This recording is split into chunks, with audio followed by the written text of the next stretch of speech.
जय हिंद साथियों, आप सभी का स्वागत करता हूं आप सभी के अपने चैनल टारगेट सिलेक्शन में। साथियों, आज की इस वीडियो में टॉप लेवल के कुछ इंपॉर्टेंट क्वेश्चंस देखेंगे एसएससी जीडी 2025 के एग्जाम के लिए। मैं आपको साथियों यहां पर दिखाऊंगा कि इस बार कैसे क्वेश्चंस आपके पूछे जाएंगे। तो अगर आप अपने रियल एग्जाम से पहले इन सभी 100 क्वेश्चंस को तैयार कर लेते हैं तो मेरा मानना है कि यहां से आपको कई सारे क्वेश्चंस देखने को मिलेंगे अपने रियल एग्जाम में। तो साथियों तैयार हो जाइए। अगर आपने इस वीडियो में एंट्री कर दी है तो इन सभी 100 सवालों को साथियों देखिएगा और अपने एग्जाम को बहुत आराम से साथियों क्रैक कीजिएगा। चलिए, तो पहला क्वेश्चन आपके स्क्रीन पर आ चुका है साथियों। इस सवाल को देखिए और फटाफट साथियों आंसर बताइए, क्योंकि आज के क्वेश्चन जो है ना, सभी को गुड मॉर्निंग। आज के क्वेश्चन साथियों बहुत इंपॉर्टेंट है। पहला सवाल आपसे पूछा जा रहा है कि भारत में अंग्रेजी शिक्षा का जो प्रारंभ किया था वो किसके द्वारा किया गया था? वो लॉर्ड मैकॉले के द्वारा किया गया था। राइट आंसर आपका ऑप्शन नंबर सी के साथ जाएगा। उसके बाद देखिए, किसने भारतीयों के लिए कहा कि वे गर्म मिजाज के होते हैं लेकिन ईमानदार होते हैं? ठीक है ना, लेकिन ईमानदार होते हैं। तो ये बात किसने कही थी? ये बात साथियों निकेतन ने कही थी। किसने? निकेतन ने ये बात कही थी। किसने कही थी? निकेतन ने ये बात कही थी। राइट आंसर आपका अगर है ऑप्शन नंबर डी के साथ तो मैं कहूंगा बिल्कुल करेक्ट है। उसके बाद देखिए, रामकृष्ण मिशन की स्थापना की जब हम बात करते हैं साथियों तो किसके द्वारा रामकृष्ण मिशन की स्थापना की गई थी? तो आंसर आपका स्वामी विवेकानंद जी के साथ जाना चाहिए, क्योंकि रामकृष्ण मिशन की स्थापना स्वामी विवेकानंद जी ने ही की थी। उसके बाद देखिए, गुरु नानक किस शताब्दी में पैदा हुए थे? मुझे बताइए। तो गुरु नानक की अगर बात करें 15वीं शताब्दी में पैदा हुए थे, जिनका भी आंसर यहां पर बी है। बिल्कुल करेक्ट भाई, बहुत बढ़िया, वेरी गुड क्लास। उसके बाद देखिए, किसने चौथ नाम का कर लगाया था? यानी कि एक टैक्स है चौथ नाम का। तो चौथ नाम का साथियों कर किसके द्वारा लगाया गया था? मैं कहूंगा मराठों के द्वारा लगाया गया था।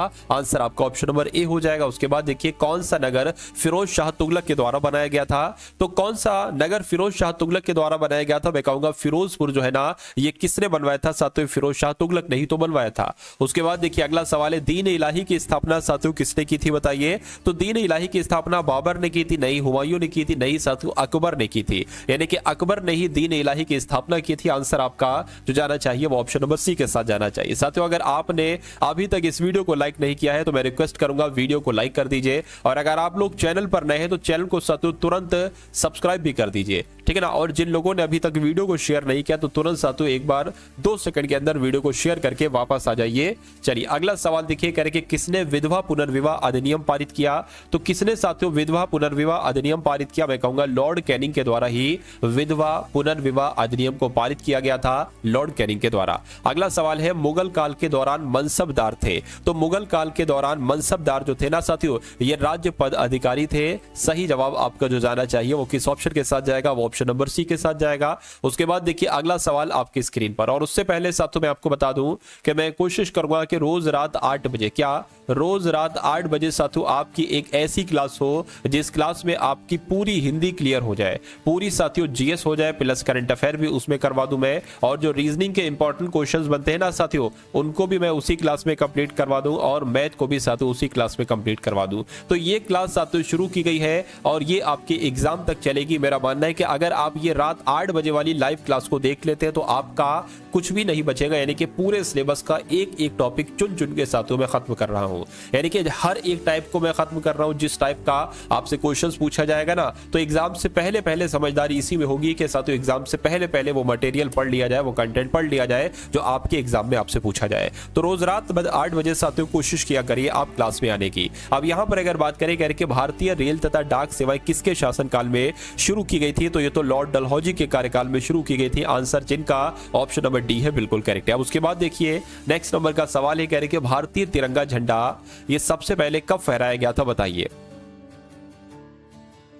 तो मैं कहूंगा साथियों सबसे पहले 31 दिसंबर 1929 को फहराया गया था। जो भारतीय तिरंगा झंडा है ना, ये सबसे पहले कब फहराया गया था? 31 दिसंबर 1929 को फहराया गया था। उसके बाद देखिए, अगला सवाल है, कह रही है राष्ट्रीय गीत गोविंद के रचयिता कौन है? क्या जो राष्ट्रीय गीत है ना, राष्ट्रीय गीत, इसके रचयिता आपसे साथियों पूछे जा रहे हैं, मुझे बताइए। चलिए, वंदे मातरम की अगर बात करें तो इसके रचयिता कौन है? बंकिम चंद्र चटर्जी है, आपको मालूम होना चाहिए। चलिए भाई, उसके बाद देखिए अगला सवाल है कि शिवाजी की मां का नाम क्या था? तो शिवाजी की मां का नाम क्या था? अहिल्याबाई था? नहीं। जोधाबाई था? नहीं साथियों, जीजाबाई था। यानी कि शिवाजी की माता का नाम अगर आपसे पूछे तो जीजाबाई आपको बतला देना है। उसके बाद देखिए अगला सवाल है कि जलियांवाला बाग हत्याकांड कब हुआ था? फटाफट बताइए, मैं आपके कमेंट की तरफ साथियों नजर है मेरी।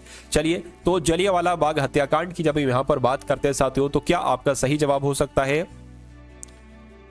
चलिए बहुत बढ़िया बहुत बढ़िया। तो 13 अप्रैल 1919 जिनका भी आंसर है उन सभी का आंसर यहाँ पर बिल्कुल करेक्ट हो जाएगा। उसके बाद देखिए कह रहे के साथियों यहाँ पर अगर बात करें, ठीक है ना, यहाँ पर तूतू शर्मा का, मुकेश का, अर्चना, प्रियंका, मनीष रॉय, आर्यन, अर्चना, अमित, ठीक है, बबीता, प्रियंका, सभी का आंसर, रॉय का, सभी का आंसर यहाँ पर जो जा रहा है वो बिल्कुल करेक्ट जा रहा है। अब यहाँ पर अगर बात करें नमक आंदोलन साथियों कहां से शुरू हुआ था, तो मैं कहूंगा ये तो दांडी से शुरू हुआ था। राइट आंसर जिनका ऑप्शन नंबर ए है बिल्कुल करेक्ट है। उसके बाद देखिए अगला सवाल है, कह रहे कि आचार्य विनोबा भावे किससे संबंधित थे, तो आचार्य विनोबा भावे की अगर बात करें ये साथियों आरएसएस से संबंधित थे, नहीं एपीजी से नहीं साथियों, ये सर्वोदय समाज से संबंधित थे विनोबा भावे। ये आपसे सवाल आपके एग्जाम में पूछा जाएगा, ठीक है ना। अब उसके बाद देखिए अगला सवाल है कि करो या मरो का नारा किसने दिया था, मुझे बताइए। तो करो या मरो का नारा पंडित जवाहरलाल नेहरू ने तो नहीं दिया था, मैं कहूंगा ये नारा तो महात्मा गांधी जी के द्वारा दिया गया था। करो या मरो का नारा महात्मा गांधी जी का नारा है।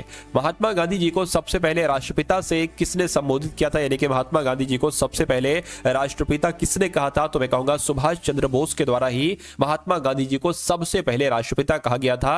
ये क्वेश्चन आपसे बहुत पूछा जाता है साथियों, बहुत एक तरीके से ये आपके एग्जाम में क्वेश्चन आता है। अब उसके बाद देखिए अगला सवाल है, कह रहे कि इनमें से किन्होंने सभी तीनों गोलमेज सम्मेलन में भाग लिया। देखिए जो तीनों गोलमेज सम्मेलन हुए थे ये कहां पर हुए थे, पहला, दूसरा, तीसरा, ये तीनों लंदन में हुए थे। लेकिन कह रहे हैं कि सभी तीनों गोलमेज सम्मेलनों में साथियों किसने भाग लिया था, ये आपसे यहां पर सभी तीनों गोलमेज सम्मेलन में साथियों भाग लिया था, फटाफट बताइए। चलिए सभी तीनों गोलमेज सम्मेलनों में किसने भाग लिया था,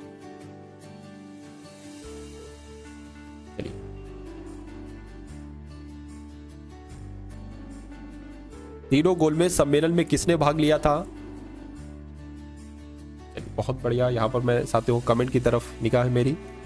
चलिए तो जिनका जिनका आंसर यहाँ पर साथियों भीमराव अंबेडकर के साथ जा रहा, मैं कहूंगा आंसर आपका यहाँ पर बिल्कुल करेक्ट हो जाएगा। अब उसके बाद देखिए अगला सवाल है, कह रहे कि भारत की राजधानी किस वर्ष कलकत्ता से दिल्ली कर दी गई थी, तो मैं कहूंगा कब की गई थी ये काम, तो 1911 में हुआ था। कब ये काम हुआ था साथियों, 1911 में ये काम हुआ था।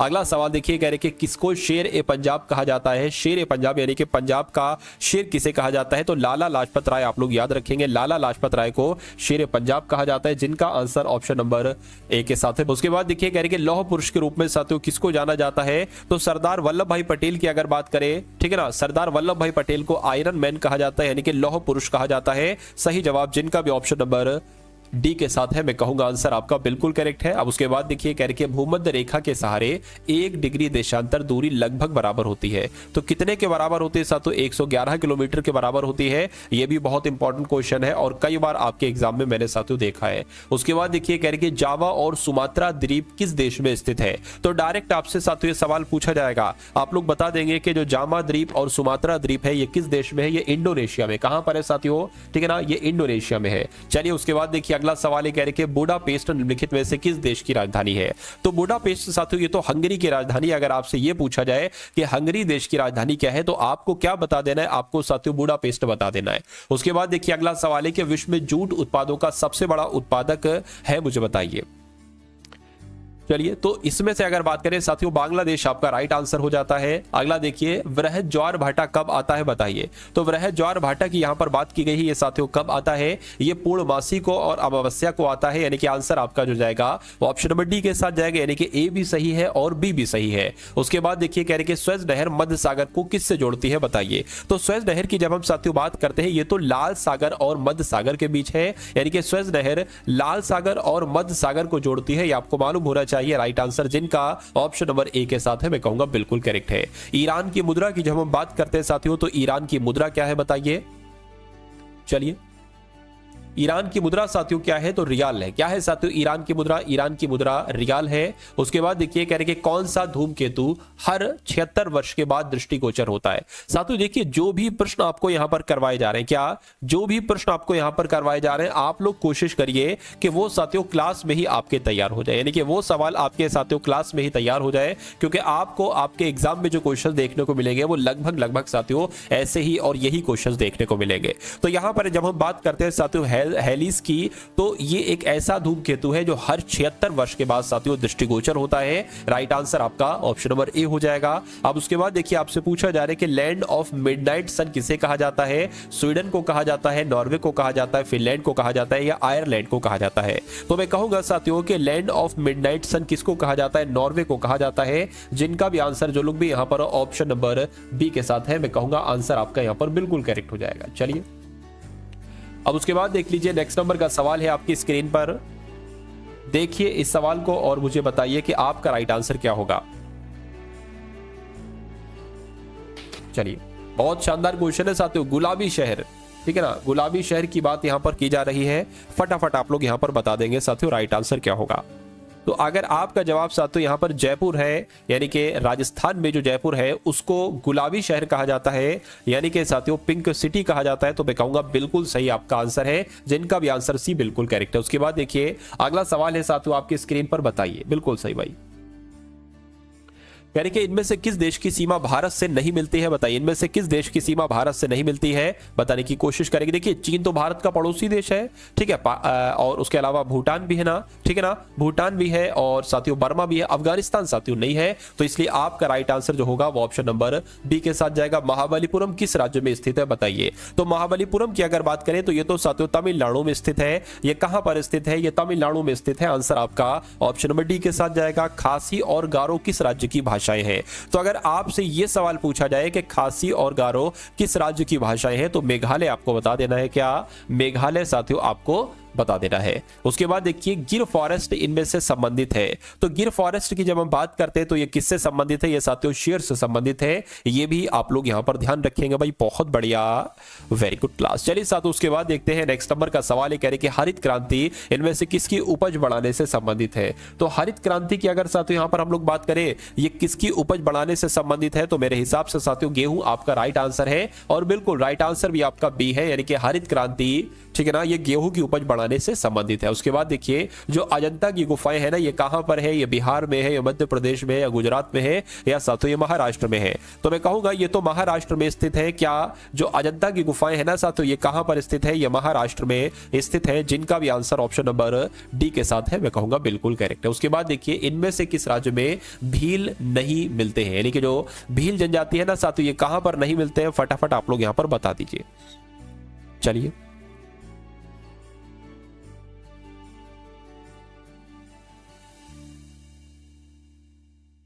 तो अगर आपका जवाब साथियों उत्तर प्रदेश है, तो मैं कहूंगा आपका जवाब यहां पर बिल्कुल सही हो जाएगा। उसके बाद देखिए भारतवर्ष में चीनी का रोजा कहां पर है? क्या साथियों जो चीनी का रोजा जो है ना साथियों, ये कहां पर है आपसे पूछा जा रहा है, तो मैं कहूंगा ठीक है ना, ये तो उत्तर प्रदेश के आगरा में है। भारतवर्ष में जो चीनी का रोजा है ये कहां पर है? ये आगरा में है साथियों। उसके बाद देखिए कह के इनमें से कौन सी नकदी फसल है? तो ये सवाल आपसे पूछा जाता है कि इनमें से कौन सी नकदी फसल है, बताइए। तो यहां पर अगर बात करें साथियों, देखिए गेहूं चना तो नहीं है, ठीक है, गेहूं चावल नहीं है, ठीक है। मूंगफली की अगर बात करें तो मूंगफली आपका इसमें से नकदी फसल हो जाएगी, और अगर गन्ना ऑप्शन में आता तो वो भी आप लगा सकते थे। उसके बाद देखिए SAC ये साथियों ये कहां पर स्थित है? तो ये अहमदाबाद में स्थित है।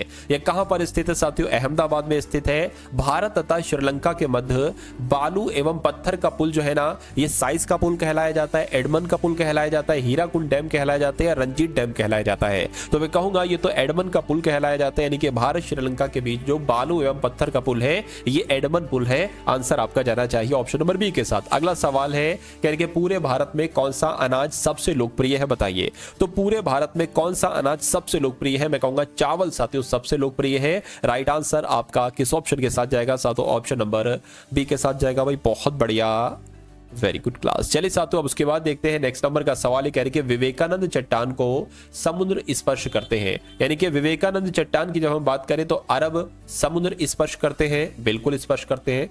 बंगाल की खाड़ी स्पर्श करते हैं, ये भी स्पर्श करती है। हिंद महासागर स्पर्श करता है, बिल्कुल साथियों ये भी करता है। यानी कि मैं कह सकता हूं ये तीनों सागर स्पर्श करते हैं। इसलिए सही जवाब आपका जो जाएगा, जिस ऑप्शन के साथ आपका सही जवाब जाएगा वो ऑप्शन नंबर डी हो जाएगा। अगला सवाल है आपकी स्क्रीन पर, कह रहे कि जमशेदपुर में सबसे पहला स्टील प्लांट जो लगाया गया था इसके बारे में आपसे साथियों पूछा जा रहा है।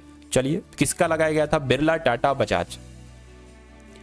तो मैं कहूंगा साथियों टाटा आपका यहां पर क्या होगा? बिल्कुल करेक्ट आंसर हो जाएगा ऑप्शन नंबर बी। भारत में मानसून जलवायु मौसमी क्यों कहलाई जाती है, बताइए।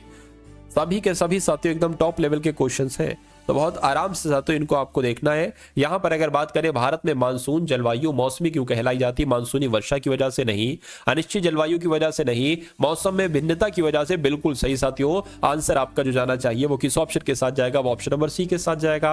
भारत में कृषि में हरित क्रांति के जन्मदाता कौन माने जाते हैं, तो मैं कहूंगा भारत की अगर बात करें इसमें कृषि में हरित क्रांति के जन्मदाता कौन माने जाते हैं, तो एम.एस. स्वामीनाथन माने जाते हैं। कौन माने जाते हैं साथियों, एम.एस. स्वामीनाथन माने जाते हैं, जिनका भी आंसर यहां पर ऑप्शन नंबर बी है। मैं कहूंगा बिल्कुल करेक्ट भाई, बहुत बढ़िया, वेरी गुड क्लास। साथियों अगला सवाल देखिए आपकी स्क्रीन पर है। 2001 की जनगणना के अनुसार भारत की जनसंख्या कितनी थी बताइए। देखिए 121, 2011 की अगर बात करें ना साथियों, 2011 की अगर बात करें तो उस समय तो साथियों 121 करोड़ थी, ठीक है। लेकिन अब अगर बात करते हैं साथियों 141 करोड़ से ऊपर हो चुकी है। अभी कुछ महीने पहले आंकड़े जो आए थे उसमें 141 करोड़ था, लेकिन अब और भी बढ़ गई होगी। लेकिन 2001 की जब हम बात करते हैं साथियों तो 102 करोड़ थी, 102.8 करोड़ थी। ये आपको हल्का सा याद रखना है, आपके एग्जाम में साथियों पूछा जा सकता है। चलिए अब उसके बाद देख लीजिए, नेक्स्ट नंबर का सवाल है, देश की पहली बायोटिक सिटी है।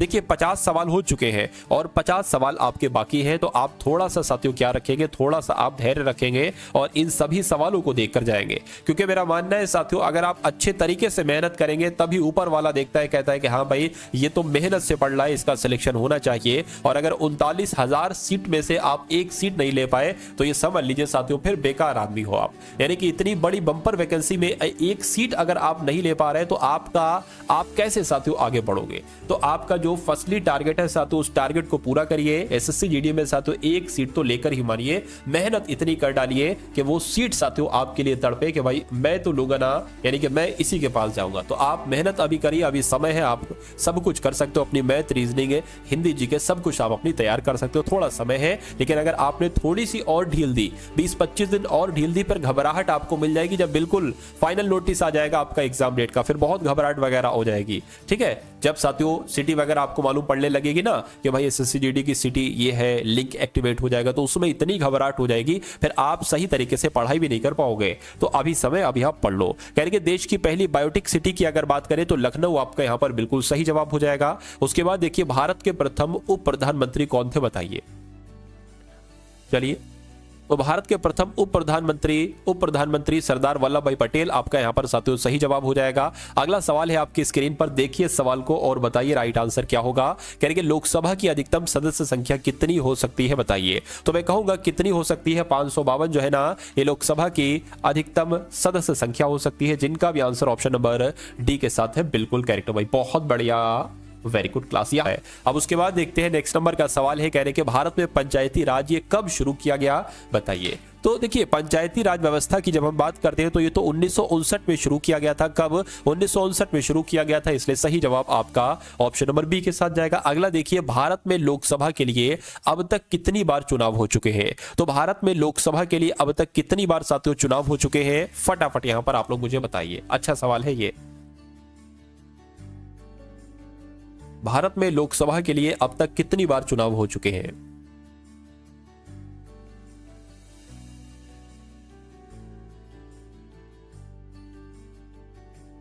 साथियों 18 बार हो चुके हैं ना, ठीक है। तो आपका राइट आंसर यहां पर साथियों 18, आप इसको कर लेंगे।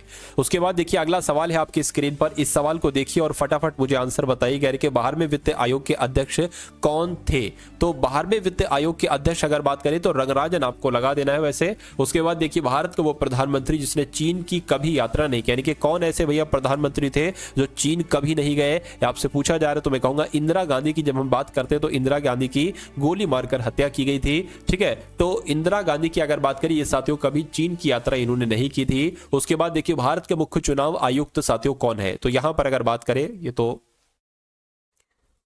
चलिए वर्तमान समय पर जो है उसका आपको बताना है, भारत के मुख्य चुनाव आयुक्त कौन है। चलिए जो 2024 के है ना उसके बारे में आपसे यहां पर पूछा जा रहा है, फटाफट आप लोग यहां पर मुझे बता देंगे।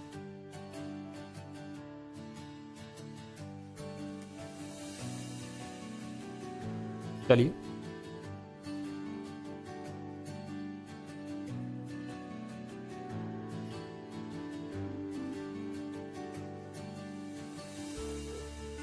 तो राजीव कुमार जो है ना, राजीव कुमार यहाँ पर साथियों आंसर आप लोग कर लेंगे, राजीव कुमार। उसके बाद देखिए कह रहे कि राज्यसभा के सदस्यों का कार्यकाल कितना होता है साथियों, फटाफट आप लोग यहाँ पर बता दीजिए। राज्यसभा के, क्या पूछा जा रहा है, राज्यसभा के सदस्यों का कार्य कितना होता है, यहाँ पर आंसर करके आप लोग बताइए। देखिए तो 6 वर्ष अगर आपका जवाब है तो मैं कहूंगा आपका जवाब यहां पर बिल्कुल सही, जिनका भी आंसर बी जा रहा है बिल्कुल करेक्ट है। अगला देखिए, केंद्रीय मंत्रिमंडल में वित्त मंत्री, ठीक है ना, ये भी थोड़ा सा जो है ना, इसमें आपका राइट आंसर क्या, इसके साथ किसी भी यानी कि डी के साथ आपका जाएगा। उसके बाद देखिए, भारत के राष्ट्रपति अपना त्यागपत्र किसको दे सकते हैं बताइए। तो जो भारत के, देखिए अगर राष्ट्रपति को त्यागपत्र देना होता है तो वो उपराष्ट्रपति को देते हैं, और अगर उपराष्ट्रपति को त्यागपत्र देना होता है तो वो राष्ट्रपति को देते हैं। इतनी बात आपको मालूम होना चाहिए। अगला देखिए, नेत्र के अंदर लेंस प्रत्यारोपण किस ऑपरेशन से संबंधित है। तो यहां पर अगर बात करें साथियों किससे संबंधित है, क्या आपका सही जवाब यहां पर हो जाएगा, तो मायोपिया आपका यहां पर बिल्कुल सही जवाब हो जाएगा। यानी कि नेत्र के अंदर लेंस प्रत्यारोपण किस ऑपरेशन से संबंधित है, तो मायोपिया आपका राइट आंसर है। अगला देखिए, सॉर्स बीमारी का पूरा नाम क्या, यानी कि इसकी फुल फॉर्म आपसे यहां पर पूछी जा रही है। तो सीवियर एक्यूट रोटेटिंग सिंड्रोम नहीं साथियों, रेस्पिरेटरी सिंड्रोम होना चाहिए, यहां पर भी नहीं है। मैं कहूंगा सीवियर एक्यूट रेस्पिरेटरी सिंड्रोम कहां पर है, ऑप्शन नंबर सी वाले में है, तो ये आपका साथियों बिल्कुल करेक्ट आंसर हो जाएगा। किस भोजन में सबसे अधिक पोषक तत्व होते हैं बताइए। अब यहां पर अगर बात करें किस भोजन, देखिए जो अंकुरित भोजन होता है ना, सबसे अधिक जो पोषक तत्व होते हैं, क्योंकि इसको अभी तक भुनाया नहीं गया होता है, उबाला नहीं गया होता है, तला नहीं गया होता है, तो जो ऐसी चीज है जिसको भुनाया नहीं गया, उबाला नहीं गया, तला नहीं गया, वो अंकुरित यानी कि उसमें सबसे ज्यादा पोषक तत्व होता है।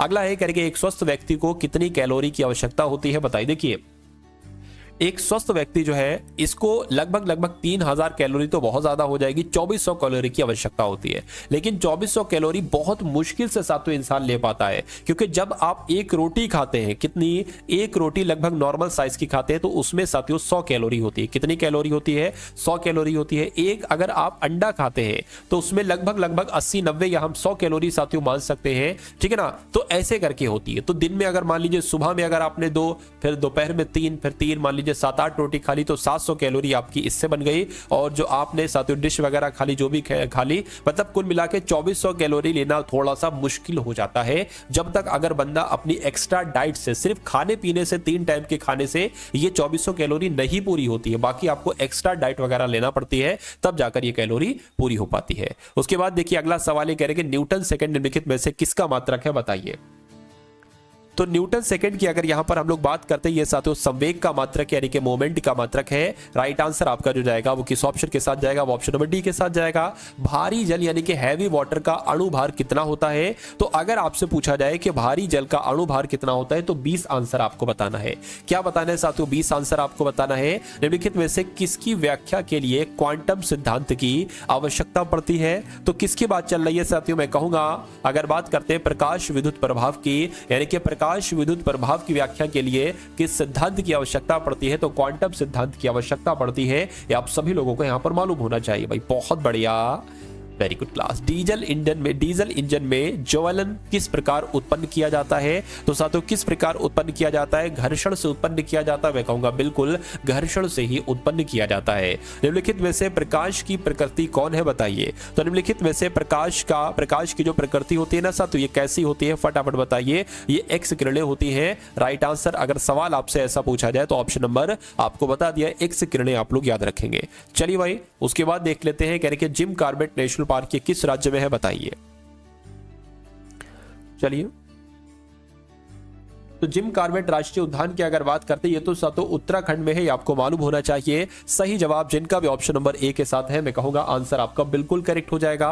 उसके बाद देखिए कह रहे कि वित्त आयोग के अध्यक्ष की नियुक्ति कौन करते हैं, तो जो राष्ट्रपति होते हैं। देखिए जो केंद्र लेवल पर, क्या जो सेंट्रल लेवल पर अगर कोई भी अधिकारी है, उनकी नियुक्ति कौन करेंगे, उनकी नियुक्ति साथियों राष्ट्रपति करेंगे। उनकी नियुक्ति कौन करेंगे, राष्ट्रपति। लेकिन जो राज्य लेवल का यानी कि स्टेट लेवल का अगर कोई ऑफिसर है, अधिकारी है, तो उसकी नियुक्ति कौन करेंगे, राज्यपाल करेंगे। ये 2 चीजें आप लोग ध्यान रखेंगे। तो वित्त आयोग के अध्यक्ष की नियुक्ति ये सेंट्रल लेवल पर होते हैं, तो इनकी नियुक्ति साथियों राष्ट्रपति करते हैं। संसद के 2 क्रमिक अधिवेशनों के बीच अधिकतम कितने समय के अंतराल की अनुमति है, तो अधिकतम 6 माह के अंतराल की अनुमति है। ये आप लोगों को मालूम होना चाहिए। सही जवाब आपका ऑप्शन नंबर बी के साथ जाएगा। उपराष्ट्रपति किस रूप में वेतन प्राप्त करते हैं बताइए। देखिए जो उपराष्ट्रपति होते हैं ना साथियों, ये कौन होते हैं? ये साथियों राज्यसभा, ठीक है ना, राज्यसभा के सभापति होते हैं, राज्यसभा के सभापति होते हैं। लेकिन इनके वेतन, अगर इनकी वेतन की बात करें तो उपराष्ट्रपति के तौर पर इनको वेतन नहीं दिया जाता है, एक राज्यसभा के सभापति के रूप में साथियों इनको वेतन दिया जाता है। इसलिए सही जवाब जिनका ऑप्शन नंबर बी के साथ है बिल्कुल करेक्ट है। अगला देखिए, कह रहे कि लोकसभा चुनाव, लोकसभा अध्यक्ष का चुनाव करते हैं, यानी कि लोकसभा अध्यक्ष का चुनाव करते हैं, मुझे बताइए। तो लोकसभा के अध्यक्ष का चुनाव जो करते हैं वो लोकसभा के सदस्य ही करते हैं, इसलिए राइट आंसर आपका ऑप्शन नंबर ए के साथ जाएगा। अगला देखिए, कह रहे कि धन विधेयक पेश किया जाता है केवल, तो सिर्फ और सिर्फ धन विधेयक कहां पर पेश किया जाएगा, ये आपसे साथियों यहां पर पूछा जा रहा है। फटाफट आप लोग यहां पर बता दीजिए राइट आंसर आपका क्या हो सकता है। चलिए भाई,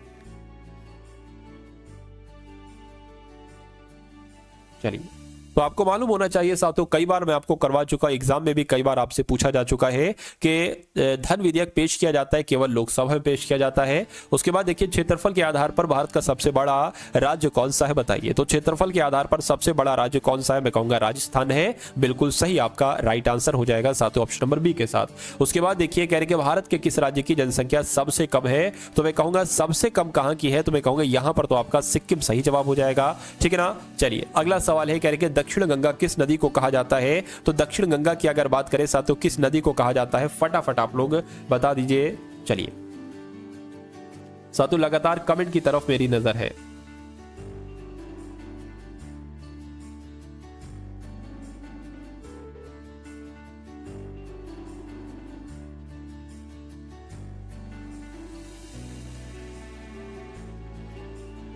चलिए, तो आपका अगर आंसर गोदावरी है तो मैं कहूंगा आपका आंसर बिल्कुल करेक्ट हो जाएगा, यानी कि गोदावरी नदी को दक्षिण गंगा कहा जाता है। अगला सवाल है आपकी स्क्रीन पर, पूछा जा रहा है कि निम्नलिखित में से कौन सा जोड़ा गलत है, मुझे बताइए। चलिए देखिए, यहां पर अगर बात करें जो पंडित शिव कुमार शर्मा है ये तो संतूर वादक है, संतूर बजाते हैं। बिस्मिल्लाह खान शहनाई वादक है, बिल्कुल सही। हरि प्रसाद चौरसिया बांसुरी वादक है। लेकिन अमजद अली खान की बात करते हैं तो ये साथियों सरोद बजाते हैं, यानी कि ये सरोद वादक है, ये तबला वादक नहीं है। तो कौन सा जोड़ा गलत है, मैं कहूंगा ऑप्शन नंबर ए वाला जोड़ा गलत है। गलत है तो यही आपका राइट आंसर है। अगला सवाल आपकी स्क्रीन पर देखिए भाई, कहने के भीमसेन जोशी भारतीय संगीत की किस शैली से संबंधित, किस शैली के कलाकार है, बताइए। चलिए, तो मैं कहूंगा साथियों हिंदुस्तानी शैली आपका राइट आंसर हो जाएगा, यानी कि पंडित भीमसेन जोशी भारतीय संगीत के किस शैली के कलाकार है, तो हिंदुस्तानी शैली के कलाकार है। 13 ताली किस प्रदेश का लोक नृत्य है, तो इस लोक नृत्य की अगर साथियों हम लोग बात करते हैं तो ये राजस्थान का एक लोक नृत्य है जिसका नाम है 13 ताली। उसके बाद देखिए, जगजीत सिंह किस क्षेत्र में प्रसिद्ध व्यक्ति है, तो ये साथियों ये सुगम संगीत के क्षेत्र में एक प्रसिद्ध जाने माने व्यक्ति है जगजीत सिंह। उसके बाद देखिए साथियों, नेक्स्ट नंबर का सवाल है आपकी स्क्रीन पर, इस सवाल को देखिए और मुझे बता दीजिए कि आपका राइट आंसर क्या होगा। कहा जा रहा है कि ओलंपिक खेलों के प्रतीक चिन्ह 5 छल्लों में एशिया छल्ले का रंग जो होता है वो कैसा होता है, तो साथियों पीला होता है। ये सवाल आपसे पूछा जा सकता है। उसके बाद देखिए, ओलंपिक पदक प्राप्त करने वाली भारत की प्रथम महिला कौन थी, तो कर्णम मल्लेश्वरी थी। आंसर आपका ऑप्शन नंबर बी हो जाएगा। उसके बाद देखिए, ड्यूस शब्द किस खेल से संबंधित है, तो मैं कहूंगा ड्यूस शब्द की जब हम बात करते हैं तो ये तो साथियों टेनिस से संबंधित हो जाएगा। अगला सवाल देखिए, भारत में हॉकी का जादूगर किसे कहा जाता है, तो मेजर ध्यानचंद की जब हम बात करते हैं तो मेजर ध्यानचंद को ही हॉकी का जादूगर कहा जाता है। चलिए भाई, बहुत बढ़िया, वेरी गुड क्लास। ओलंपिक में पदक लाने वाला पहला भारतीय खिलाड़ी साथियों कौन थे, तो यहां पर अगर बात करते हैं साथियों ओलंपिक में पदक लाने वाले पहले भारतीय खिलाड़ी के बारे में आपसे यहां पर पूछा जा रहा है, बताइए फटाफट आंसर आपका क्या हो सकता है इस सवाल का। ओलंपिक में पदक लाने वाला पहला भारतीय खिलाड़ी कौन था, चलिए फटाफट साथियों आंसर आपका किस ऑप्शन के साथ जाएगा आप लोग यहां पर बता दीजिए।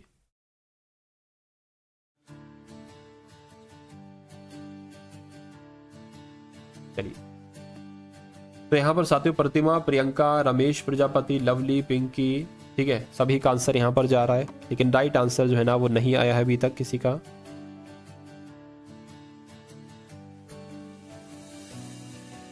तो ऑप्शन के हिसाब से अगर बात करें तो नॉर्मन पिचर्ड साथियों यहाँ पर आंसर जो है ना वो मुझे लग रहा है। उसके बाद देखिए, जापान का राष्ट्रीय खेल की अगर यहाँ पर हम लोग बात करते हैं कि जापान का राष्ट्रीय खेल क्या है, हाराकीरी, जूडो, निपोन या साथियों टोजो, तो यहाँ पर अगर बात करें साथियों जूडो हो जाएगा। क्या हो जाएगा, जूडो जापान का राष्ट्रीय खेल हो जाएगा। अगला सवाल देखिए, किसने कहा था सारी दुनिया मेरा घर है, तो ये वाक्य किसका है, ये कथन किसका है साथियों? कल्पना चावला का ये कथन है कि सारी दुनिया मेरा घर है। ये किसने कहा था? कल्पना चावला ने कहा था। कंप्यूटर साक्षरता और विद्यालयों में अध्ययन क्लास प्रोजेक्ट आरंभ किया था, तो साथियों किसने आरंभ किया था? NCERT ने किया था। ये भी आप लोग ध्यान रखेंगे। राइट आंसर आपका ऑप्शन नंबर बी है। अगला देखिए, टेलीफोन में ट्राई का पूरा नाम क्या है बताइए?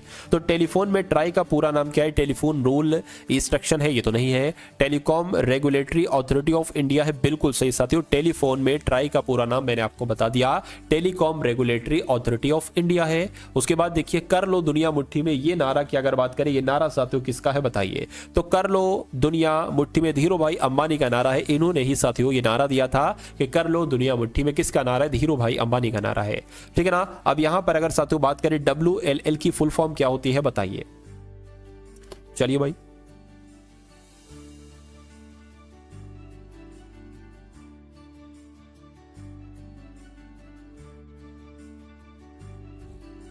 चलिए